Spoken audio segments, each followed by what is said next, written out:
Question number 5, Shri Garg runs a dal mill, his trading and PL account is as under. तो श्री गर्ग एक दाल मिल चलाते हैं, उनका पीएल अकाउंट ये दे रखा है, हमको इनकम फ्रॉम बिजनेस कैलकुलेट करना है। ठीक, क्योंकि पीएल अकाउंट दे रखा है तो नेट प्रॉफिट वाले फॉर्मूले से ये क्वेश्चन सॉल्व होगा। नेट प्रॉफिट में हम ऐड करते हैं डिसअलाउड एक्सपेंसेस, वो खर्चे जो कि बिजनेस से रिलेटेड ना हो लेकिन पीएल अकाउंट में डेबिट हो गए हैं, तो वैसे खर्चों को आप क्या करोगे, नेट प्रॉफिट में ऐड कर लोगे। ठीक, और वो इनकम जो कि बिजनेस से रिलेटेड नहीं है और पीएल अकाउंट में क्रेडिट हो गया हो, उसको हम लेस कर देंगे। ठीक, आप फर्स्ट वीडियो जाके देख लो, उसमें सब मैंने क्लियर समझाया हुआ है इसका फॉर्मूला फॉर्मेट। ठीक, टू ओपनिंग स्टॉक, तो भाई बिजनेस है इनका तो ओपनिंग स्टॉक कुछ होगा, ये अलाउ रहेगा, बिजनेस का पार्ट हो गया। टू परचेज ऑफ ग्राम, अब इससे रिलेटेड एक एडजस्टमेंट है, पढ़ो। Gram of rupees 18,000 was purchased on 28 March 2024. This amount is included in purchase but not included in stock. Its delivery received on 2nd of April 2024. अगर purchase of gram अकेले दिया होता, इससे रिलेटेड कोई adjustment ना होता तो ये पूरा अलाउ हो जाता। ठीक, लेकिन यहाँ जब हमने फर्स्ट पॉइंट पढ़ा तो हमको पता चला कि 18,000 रुपए की ग्राम खरीद तो ली गई थी 28 मार्च को। अब ध्यान दो, हमारा जो असेसमेंट ईयर है वो है 24-25। ठीक, तो प्रीवियस ईयर हो गया 1 अप्रैल 2023 से लेकर 31 मार्च 2024 तक। ठीक, तो ग्राम खरीदी गई थी 28 मार्च को, जो कि हमारे प्रीवियस ईयर के अंदर था, लेकिन इसका जो डिलीवरी है भाई, पेमेंट तो हमने कर दिया था 28 मार्च को ही। ठीक है, श्री गर्ग ने 28 मार्च को ही पेमेंट कर दिया, मगर उनको वो ग्राम जो है प्रीवियस ईयर में मिला ही नहीं। वो ग्राम रिसीव हुआ 2 अप्रैल को, हमारे प्रीवियस ईयर खत्म होने के बाद। समझे आप बात को? तो ध्यान रखना, जब भी कहीं आपको ऐसा आइटम दिखे जहां पे जो एसएससी हैं उन्होंने पेमेंट तो कर दिया हो मगर उन्हें आइटम मिला ना हो, यानी कि एडवांस पेमेंट अगर फर्म ने कर दिया है, किसी भी एसएससी ने कर दिया है, तो वो उतना डिसअलाउ हो जाता है, उसको आप ऐड कर दोगे क्योंकि वो एडवांस है। ठीक, और सिंपल तरीके से ये जान लो कि भाई भले ही इन्होंने 18,000 रुपए परचेज 18,000 रुपए का खरीदा था और वो 18,000 यहाँ परचेज में जोड़ भी दिया गया था, लेकिन आगे बोल दिया गया क्योंकि उनको अभी तक डिलीवरी मिली ही नहीं थी तो स्टॉक में वो चीज़ नहीं जोड़ा गया था ना। तो जब स्टॉक में नहीं जोड़ा गया है तो फिर यहाँ पे परचेज का पैसा भी हम नहीं दिखाएंगे। ठीक है, इसीलिए परचेज वाला पैसा को हम स्टॉक नॉट इंक्लूडेड करके ऐड कर लेंगे, क्योंकि पेमेंट तो हो गया है मगर ग्राम मिला नहीं है अभी। तो जब तक मिला नहीं है तब तक यहाँ पे थोड़ी ना जोड़ देंगे अभी। ठीक, तो 18,000 रुपए को आप ऐड कर लेना। फिर टू वेजेस, अब देखो वेजेस से रिलेटेड कोई भी एडजस्टमेंट नहीं है, तो वेजेस अपने एम्प्लॉय को दिए होंगे इसलिए इसको अलाउ रखो। ठीक, टू ग्रॉस प्रॉफिट इससे कोई मतलब नहीं। टू पेटेंट परचेज, हमने अपनी फर्स्ट वीडियो में ही पढ़ा है, कोई भी एसेट अगर पीएल अकाउंट में डेबिट दिख जाए तो उसको हम ऐड कर लेंगे। क्यों? क्योंकि एसेट पीएल अकाउंट का पार्ट होता ही नहीं है, वो बैलेंस शीट का पार्ट है, तो इस 7,000 रुपए को ऐड कर लेना। ठीक, टू मैनेजर सैलरी, ठीक, तो यार मैनेजर तो एम्प्लॉय होते हैं इसलिए अलाउ होना चाहिए, लेकिन इससे रिलेटेड एक एडजस्टमेंट है, पढ़ो। Shri Garg is a manager himself and received a salary, he gives full time to factory. देखो कैसे खेलता है क्वेश्चन हमको वर्ड से। अब हमने फर्स्ट वीडियो में ही पढ़ लिया कि अगर स्टाफ को सैलरी लिखा होगा या सिर्फ सैलरी लिखा होगा तो हम मानेंगे वो स्टाफ को जा रहा होगा, अलाउ रहेगा, लेकिन अगर ओनर अपने आप को खुद सैलरी दे रहा होगा तो वो सैलरी डिस अलाउ रहता है। तो यहाँ मैनेजर सैलरी लिख के हमें ये कंफ्यूज करना चाह रहा था, मगर क्योंकि हमने पढ़ रखा है कि चाहे भले ही मैनेजर लिख दिया, लेकिन यहाँ पता चला कि श्री गर्ग ही खुद ही अपनी कंपनी के मैनेजर हैं और वो अपने आप को सैलरी दे रहे हैं, तो एक तरीके से ये रेम्यूनरेशन टू ओनर हो गया ना, तो ये डिसअलाउ हो जाएगा और इसी वजह से इसको ऐड कर देना। ठीक, फिर बोला स्टेशनरी, तो अपने ऑफिस के लिए कुछ स्टेशनरी मंगाए होंगे, ये अलाउ रहेगा। ट्रेवलिंग एक्सपेंसेस कुछ नहीं बोला है तो मानेंगे भाई बिजनेस से रिलेटेड था इसलिए अलाउ रखेंगे।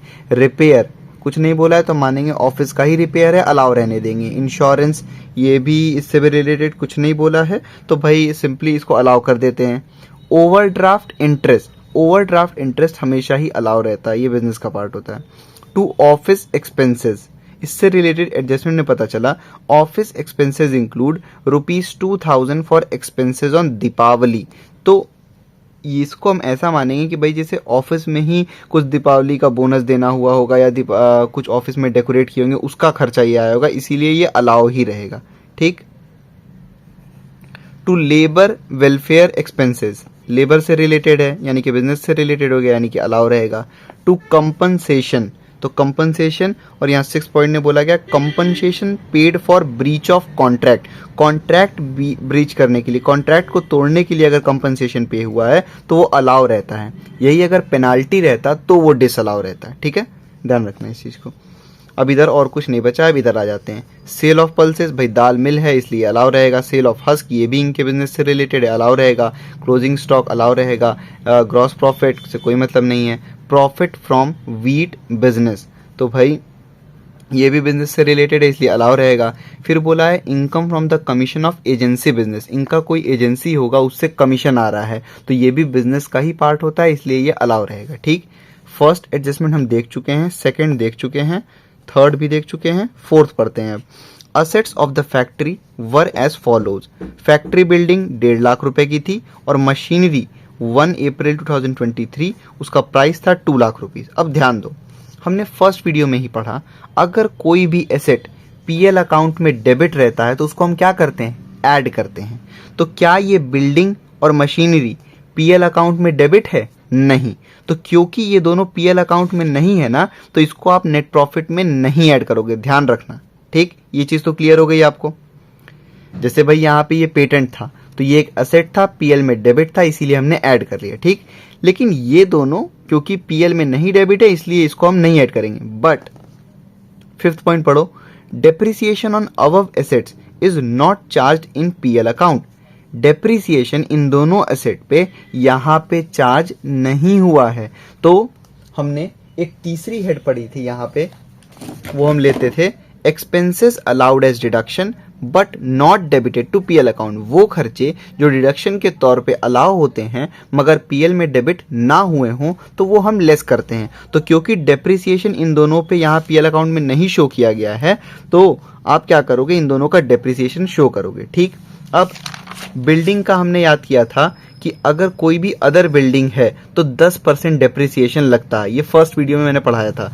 तो 1.5 लाख का 10% आप डेप्रिसिएशन लेस कर दोगे। ठीक है, फिर मशीनरी पे कितना रहता है, 15%। तो depreciation at the rate 15%, 2 lakh का 15% आप डेप्रिसिएशन निकाल के लेस कर दोगे। ठीक,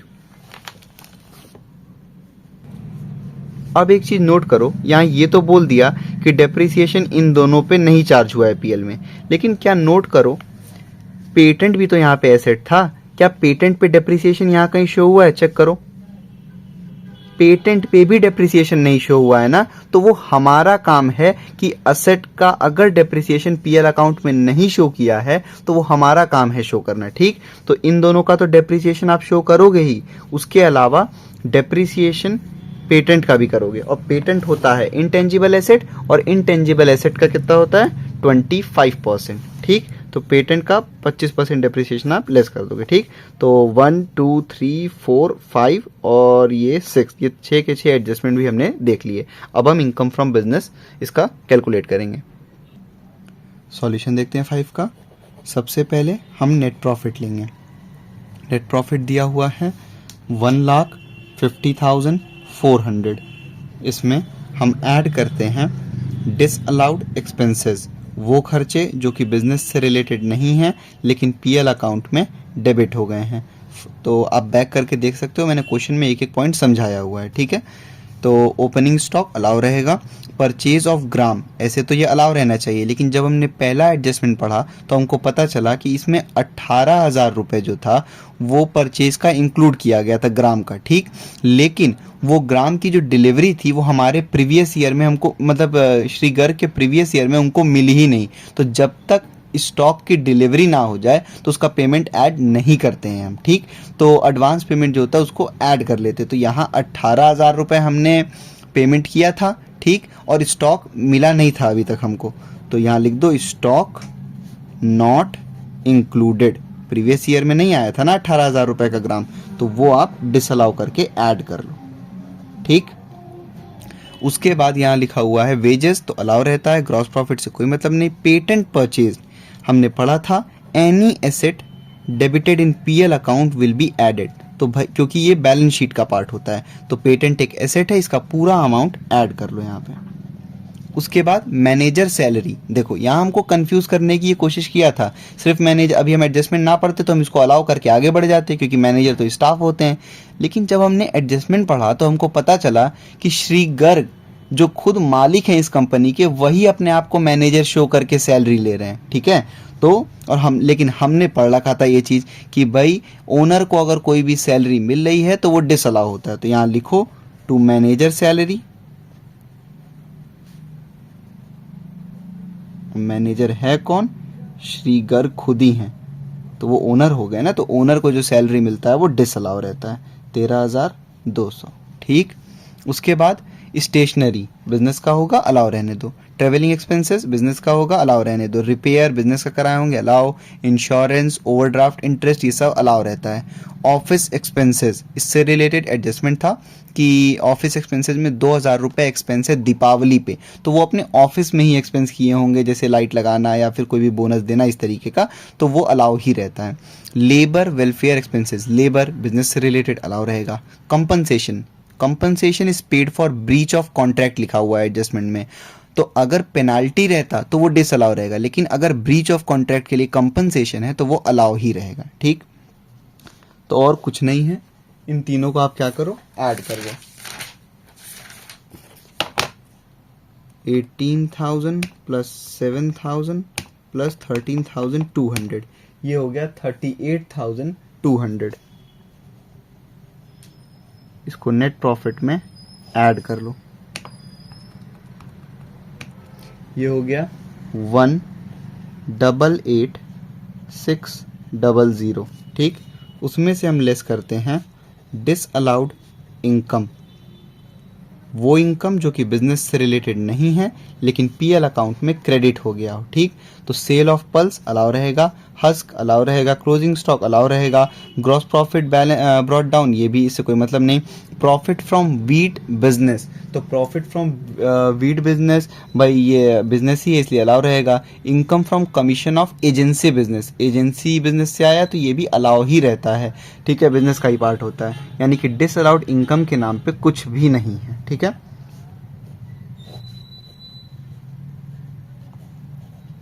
लास्ट में हम लेस करते हैं एक्सपेंसेस अलाउड एज डिडक्शन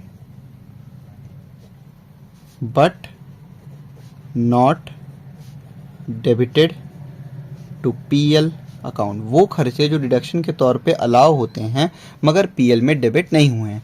जब हमने एडजस्टमेंट पढ़ा तो एडजस्टमेंट में हमको पता चला कि फैक्ट्री बिल्डिंग और मशीनरी पे डेप्रिसिएशन नहीं चार्ज है, तो लिखो डेप्रिसिएशन ऑन फैक्ट्री बिल्डिंग। और फैक्ट्री बिल्डिंग वाला अमाउंट और मशीनरी वाला अमाउंट हम क्यों यहाँ नहीं जोड़े हैं, क्योंकि वो दोनों पीएल अकाउंट में नहीं ऐड था। जब पीएल अकाउंट में डेबिट नहीं था तो उसको कोई ज़रूरत नहीं है ऐड करने की, बस उसका डेप्रिसिएशन शो कर दो। और बिल्डिंग पे, अदर बिल्डिंग पे डेप्रिसिएशन कितना लगता है ये हमने याद किया था इंट्रोडक्शन वीडियो में, 10%। तो यहाँ लिखो 1,50,000 की बिल्डिंग है, उसका 10% यानी कि 15,000। ठीक, फिर उसके बाद डेप्रिसिएशन ऑन मशीनरी, मशीनरी कितने की है 2 लाख, उस पर कितना डेप्रिसिएशन लगेगा 15%। ये सब मैंने फर्स्ट वीडियो में समझा रखा है। तो 2 लाख का 15% ये हो गया 30,000 रुपये। ठीक, फिर ऊपर पेटेंट डेबिट था, लेकिन जब हमने पीएल अकाउंट में चेक किया तो पेटेंट का भी डेप्रिसिएशन नहीं शो है, और पेटेंट एक एसेट है। ठीक, और पेटेंट एक इंटेंजिबल एसेट है, तो इंटेंजिबल एसेट पे 25% डेप्रिसिएशन लगता है। पेटेंट था कितने का 7,000 का, 7,000 का 25% आप कैलकुलेट कर लो, ये हो गया 1750। इन तीनों को ऐड कर लो, 15,000 प्लस 30,000 प्लस 1750, ये हो गया 46,750। इसको लेस कर लो आप 188,600 में से, ये आ गया 14,1,850। ये हो गया taxable income from business of Shri Garg.